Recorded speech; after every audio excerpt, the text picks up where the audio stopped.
ভাই এই নদীতে পাথর মারলে একটি জলপারা আসবে যে তোর ইচ্ছা পূরণ করবে। আচ্ছা ভাই এখনই ডাকতেছি।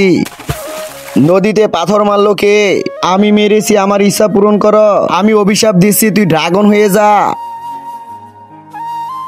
আরে তুমি তো মানুষের ইচ্ছা পূরণ করো, অভিশাপ কেন দিলে? কারণ তোমরা মানুষেরা খুব হারামি। একদিন এক মানুষ ইচ্ছা চেয়ে আমার বউকে নিয়ে গেছে। ভাই আমাকে বাঁচিয়ে নাও। আরে তুমি কথা বলো না, কথা বললে মুখ থেকে আগুন বের হয়। ঠিক আছে ভাই, তুমি যেটা বলো। যদি আমি তোমার বউকে এনে দেই তাহলে তুমি আমার বন্ধুকে ঠিক করে দিবে? হ্যাঁ করে দিব। আমি এখনই আসতেছি।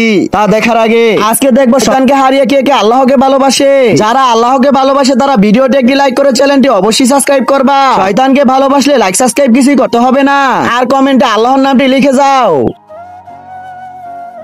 লালু এই জলপরির দাম 5 লাখ টাকা উঠেছে। এই নাও 5 লাখ। জলপারা আমি এনে দিয়েছি তোমার জলপরীকে। আরে ওয়াও, আমার জলপরী এসে গেছে। ভাই এবার তুমি বেঁচে যাবে। হ্যাঁ ভাই, তুমি আমাকে বাঁচিয়ে দিলে। আরে শালা তুই আমার জলপরীকে পুড়িয়ে দিলি। শালা এবার তোকে ছাড়বো না।